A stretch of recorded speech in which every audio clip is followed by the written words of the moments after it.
বন্ধুরা নমস্কার, যতন খলুম খা। এই চ্যানেলে আমরা মাঝে মাঝে জনমত সমীক্ষা করি। রাজনৈতিক বিভিন্ন প্রশ্ন আমরা মানুষের সামনে রাখি এবং মানুষ সেগুলোর উত্তর দিলে পরে সেগুলোকে একসাথে করে আমরা বোঝার চেষ্টা করি যে জনগণ কোন দিকে যাচ্ছে, জনমত কোন দিকে কিসের ইঙ্গিত করছে।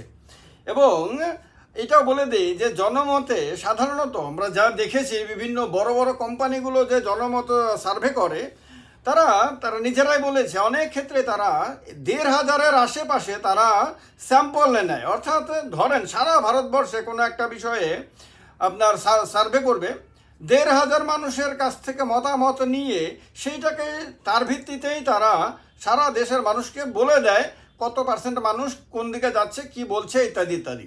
আমাদের এই সার্ভেতে এই চ্যানেলে কি সংখ্যক মানুষ, ওইখানে যদি ১,৫০০-এর আশেপাশে হয়, এখানে তার চেয়ে কত বেশি সেটা শুনলে পরে আপনারা বুঝতে পারবেন এই সার্ভেগুলো কত শক্তিশালী। আর এইটাতে আপনার মানুষের মতামত কতটা প্রতিফলিত হতে পারে সেটা আপনারা বুঝে নেবেন আপনাদের মতন করে। প্রথমত 10 দিন আগে একটা প্রশ্ন রাখা হয়েছিল ত্রিপুরা রাজনীতি নিয়ে, যে ত্রিপুরায় এই মুহূর্তে কোন দলের সংগঠন শক্তিশালী রয়েছে। এটা খুব স্বাভাবিক প্রশ্ন, সবার কৌতূহল থাকবে, আপনাদেরও কৌতূহল থাকবে।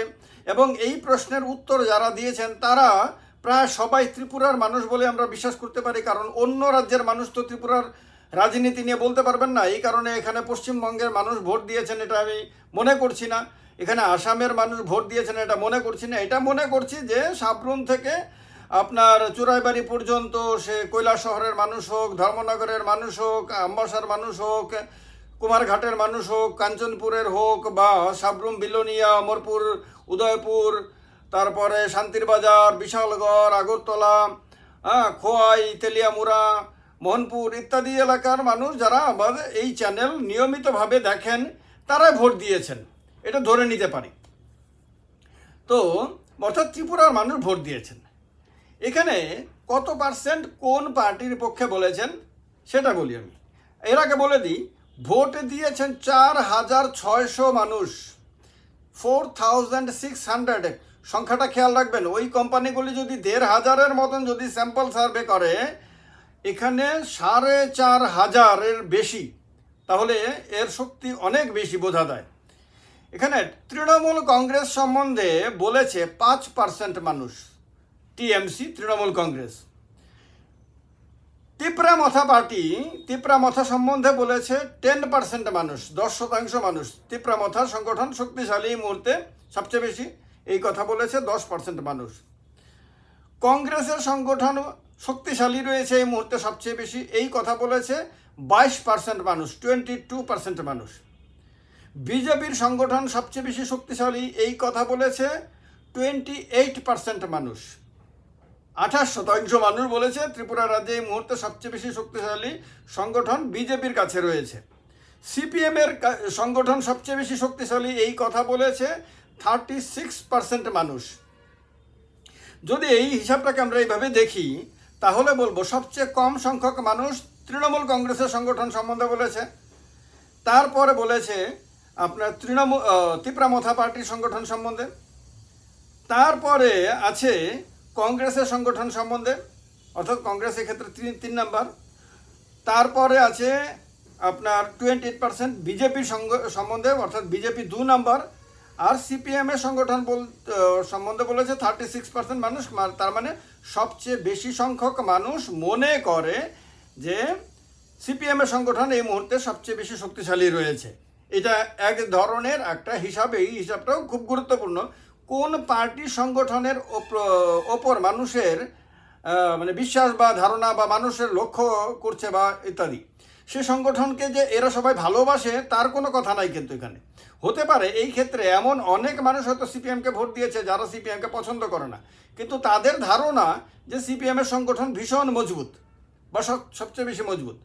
আবার বিজেপিকে যারা ভোট দিয়েছে তাদের অনেকে হয়তো হতে পারে যে বিজেপিকে পছন্দ করে না, কিন্তু বিজেপিকে তারা ভোট দিয়েছে, তারা মনে করছে না বিজেপির সংগঠন সবচেয়ে বেশি মজবুত। তো এই ক্ষেত্রে দেখতে গেলে সিপিএম 1 নম্বরে, 2 নম্বরে বিজেপি, 3 নম্বরে কংগ্রেস, 4 নম্বরে তিপ্রামথা, 5 নম্বরে আপনার তৃণমূল কংগ্রেস ত্রিপুরা রাজ্যে এই এই হিসাবকে আমরা যদি দেখি, জনমত সমীক্ষাকে।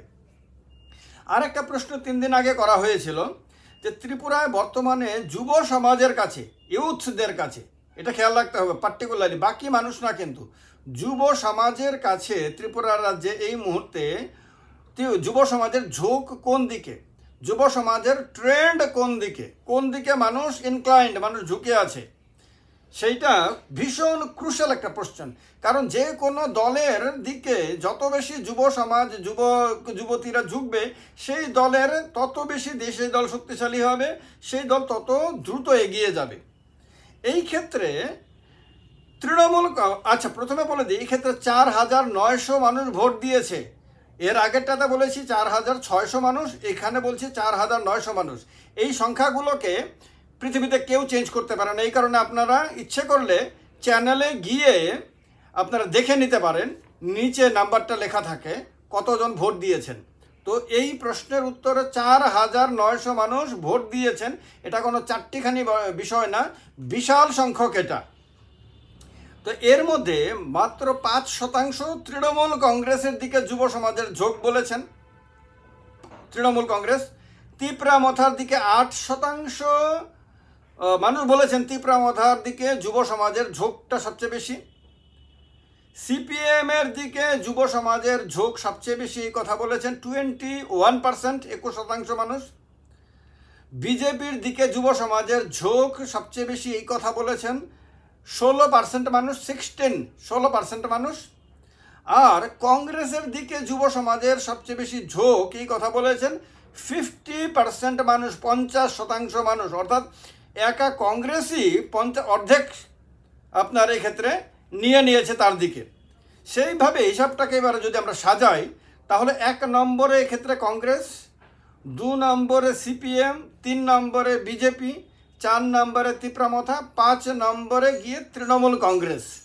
অর্থাৎ তৃণমূল কংগ্রেস পশ্চিমবঙ্গে শক্তিশালী হলেও ত্রিপুরা রাজ্যে তাকে নিয়ে কিন্তু অল্প সংখ্যক মানুষেরই তার প্রতি আস্থা প্রকাশ করেছে।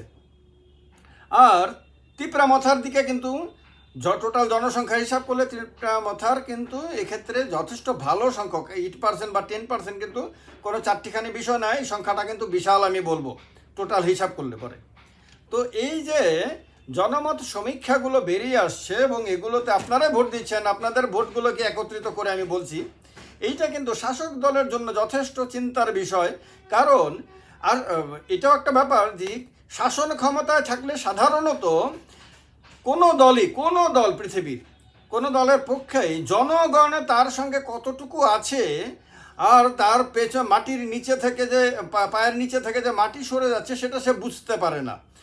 কারণ হলো সে চতুর্দিকে তাবেদাররা থাকে, গোপাল ভাঁড়রা থাকে, চাটুকাররা থাকে, ইয়েস স্যার বলা লোকরা থাকে বেশি, তারপর তার প্রশংসা পঞ্চমুখ থাকা মানুষগুলো বেশি থাকে।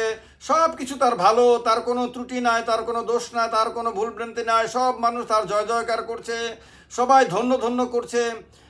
এই রকম মানুষগুলোর কাছ থেকেই সে সাধারণত শাসক দলরা রিপোর্ট পায়। ফলে শাসক দলগুলো যখন হঠাৎ করে কোনো চ্যালেঞ্জের মুখে পড়ে তখন আর নিজেকে সামলাতে পারে না।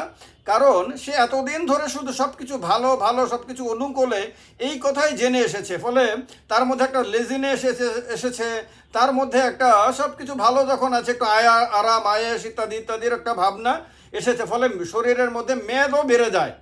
এই কারণে তার কর্মক্ষমতা, চিন্তা শক্তি সব কিছু দুর্বল হয়ে যায়। ফলে হঠাৎ করে যখন সে প্রতিকূল অবস্থার মধ্যে পড়ে তখন সে নিজেকে আর ঠিক রাখতে পারে না, সামাল দিতে পারে না। তো এই ক্ষেত্রে বিজেপির জন্য এই কথা প্রযোজ্য। বিজেপিরও অনেকের মধ্যে ধারণা যে সব কিছু অনুকূল, আর পঞ্চায়েত নির্বাচনে যেহেতু 90% আসন দখল করে নিয়েছে তাহলে তো বাস সব হয়েই গেল, সব কিছু একদম পক্ষে রয়েছে।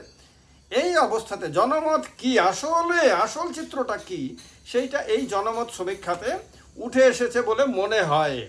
আপনাদের ক্ষেত্রে কি মতামত সেটা জানাবেন কমেন্ট বক্সে কমেন্ট করে। আপনাদেরই দেওয়া ভোট, আপনাদেরই মতামত কমেন্ট বক্সে স্বাধীনভাবে জানাবেন। ভালো লাগলে ভিডিওটি লাইক করবেন, শেয়ার করবেন এবং দিকে দিকে ছড়িয়ে দেবেন। নমস্কার, যতন খুলুমখা।